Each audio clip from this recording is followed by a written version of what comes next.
अस्सलाम वालेकुम। आज chapter number 2 random variable and probability distribution example number 2.16 and lecture number 42। आज के लेक्चर नंबर 42 में हम डिस्कस करेंगे the mean, the variance and the standard deviation of a continuous random variable। जिस तरह पिछले एग्जांपल्स में हमने डिस्क्रीट रैंडम वेरिएबल के लिए हमने डिस्कस किया था, same as like it is हमने यहाँ पर mean, variance and standard deviation हमने डिस्कस करना है कंटिन्यूस रैंडम वेरिएबल के लिए। क्लियर? अब हमारे पास क्वेश्चन है, let x be a continuous random variable with probability density function given by the f of x is equal to x by 2. What is the x? X lies between 0 and 2 and otherwise 0. What is the range of x? X is x 0 and 2.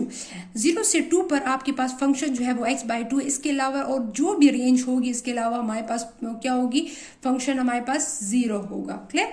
हमने इसके mean find करना है, इसका variance find करना है and इसका standard deviation find करना है। क्लियर? अब इस क्वेश्चन में हमने 3 पार्ट्स को सॉल्व करना है। अब 3 पार्ट्स को किस तरह हमने सॉल्व करना है? First, by definition of the expected mean. ठीक है, you know that the expectation is the long term average. Clear? And here what is the mean? The mean is denoted by the expected value of x, and the expected value of x is integral x probability of x or f of x dx. What is the range? हमारे पास 0 से 2 तक हमारे पास range है। What is the expectation of x? Expectation of x इससे पिछले question में जो था वो हमारे पास समेशन था, indiscrete summation x p of x dx था। यहाँ पर हमारे पास कंटिन्यूस केस है, तो कंटिन्यूस केस में हम इंटीग्रल लगाएंगे x p of x dx। Clear? तो यहाँ पर x p of x dx लगेगा। यहाँ पे p of x से भी डिनोट कर सकते हैं और f of x, मीन इसको मैं p of x b कह सकती हूँ। क्लियर? तो p of x is the f of x और p of x both are the function, both are the notation of the function। Clear? So हमारे पास यहाँ पर first is range is 0 to 2. What is the x and the probability of x? What is the function of x? X by 2. X by 2. ठीक है? X by 2 dx. इस question में x की जगह x put किया, probability of x की जगह function put किया x by 2 and the range of x by 2 is 0 to 2. अब यहाँ पर 1/2 ये डिवाइड में है 2, तो इसको मैं कांस्टेंट को बाहर निकाल सकती हूँ। ठीक है, तो इस कांस्टेंट को मैंने क्या किया, इस कांस्टेंट को मैंने बाहर निकाला 1/2 को, और यहाँ पर लिमिट क्या होंगी 0 से 2 and x multiply x is x square divided by x square divided by यहाँ पर एक्स स्क्वायर आ जाएगी, एक्स मल्टीप्लाई एक्स स्क्वायर, और 2 जो है वो कॉमन कांस्टेंट था तो उसको मैंने इंटीग्रल से बाहर निकाल लिया, लेकिन डिवाइड में लिखा है इसलिए कि ये ऑलरेडी डिवाइड में है। ठीक है, तो यहाँ पर हमारे पास 1/2। What is the x square? The x square the integral of the x square. अब यहाँ पर इंटीग्रल जो है वो एक्स स्क्वायर है, एक्स इंटीग्रल नहीं है, तो एक्स स्क्वायर का इंटीग्रल हम किस तरह लेंगे? एक्स स्क्वायर का इंटीग्रल होगा एक्स क्यूब। 2 + 1, 2 में आप 1 ऐड करेंगी तो एक्स क्यूब बन जाएगा डिवाइडेड बाय 3। इसी पावर से आपने इसको डिवाइड करना है, तो रेंज इज 0 से 2। ठीक है, अब हमारे पास 1/2 जो कांस्टेंट था वो था। अब हमने इसमें अपर लिमिट पहले पुट करनी है, फिर माइनस, फिर लोअर लिमिट पुट करनी है। ठीक है, तो अपर लिमिट हमारे पास क्या है 2 power 3 and then this divided by 3। ठीक है, ये 3 यहाँ पर आ जाएगा, फिर माइनस, फिर 0 उसको पुट करेंगे, 0 को यहाँ पर पुट करेंगे, 0 क्यूब डिवाइडेड बाय 3। क्लियर? तो यहाँ पर 1/2, 2 2s are 4, 4 2s are 8 divided by 3 minus 0 cube and then divided by 3 is equal to 0. So 2 2s are 4, 4 2s are 8 divided by 3. So the answer is 8 1s are 8 and 3 2s are 6. So the mean of the continuous random variable is 8/6. Clear? अब इसका second part जो है, what is the variance? In this question we have only 3 parts. The second is variance. What is the variance? Variance हमारे पास क्या है? The variance of x is denoted by is equal to the expected value of x square minus expected value of x whole square. Clear? Expected value of X square. तो expected value of X already हम calculate कर चुके हैं। Expected value of x हमारे पास जो है वो answer हमारे पास है 8/6, ठीक है। तो उसका आंसर ऑलरेडी हमारे पास 8/6 है। तो हम यहाँ पर किसको फाइंड आउट करेंगे? हम expected value of X square को फर्स्ट फाइंड आउट करेंगे। This is the equation 1। आप इसको इक्वेशन 1 का नाम दे दें। यहाँ पर नेक्स्ट में हमारे पास क्या करेंगे? First find this and then put this value and the previous value in this equation 1. So the expected value of x square is 0 to 2. This is the range x square and probability of x and dx. Clear?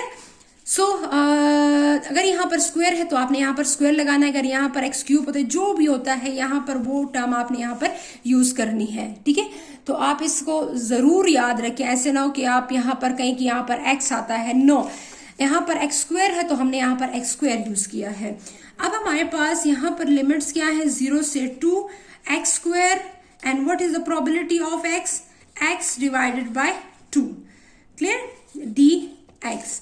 So x square multiply by x, x cube divided by 2 and the integral is 0 to 2 dx. Clear? 1/2 is constant, taking outside x cube dx and the limit is 0 से 2. अब यहाँ पर इसको देखिए जरा, 1/2 what is the integral of x cube? x cube का integral क्या होगा? x 3 + 1, 3 में 1 में ऐड करूंगी तो क्या होगा? 3 + 1 4 divided by 4 and the limit is 2 and 0. Clear?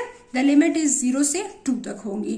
तो हमारे पास 1/2 what is the upper limit? अब इसमें अपर लिमिट पुट करेंगे, 2 power 4 divided by 4 minus 0 power 4 divided by 4। The lower limit is 0। Clear? तो 1/2 2 2 power 4 क्या आएगा? 2 2 4, 4 2 8, 8 2 16 divided by 4 minus something equal to 0। तो answer यहाँ पर 0 ही आएगा और हमारे पास 1/2 and the answer 16/4। Clear?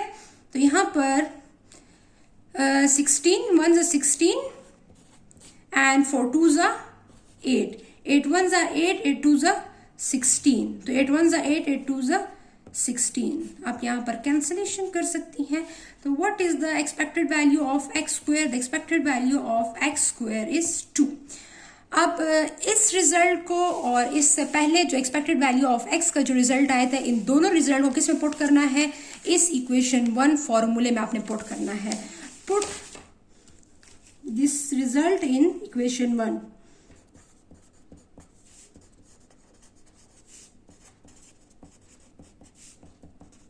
Equation 1 में आपने इसको पुट करना है। तो वेरिएंस ऑफ एक्स हमारे पास क्या होगा? Expectation of X square minus expectation of X whole square. Clear? आप इसमें रिजल्ट पुट करेंगे।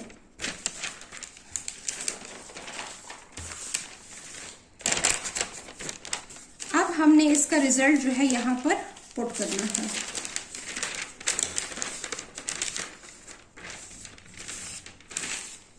ये वाला रिजल्ट जो है यहां पर इसमें पुटिंग करेंगे, ठीक है।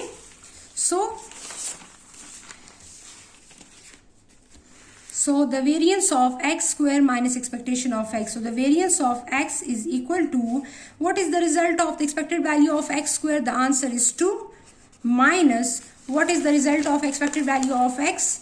8/6. 8/6 and then take the square of this according to the formula. The formula is expected value of x whole square. Clear?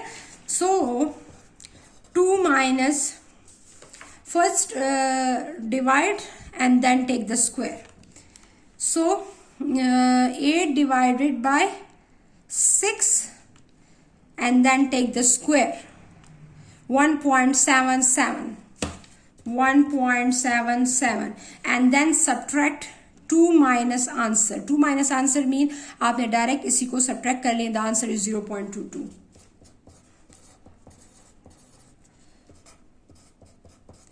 ठीक है, तो वेरिएंस ऑफ x इज 0.22.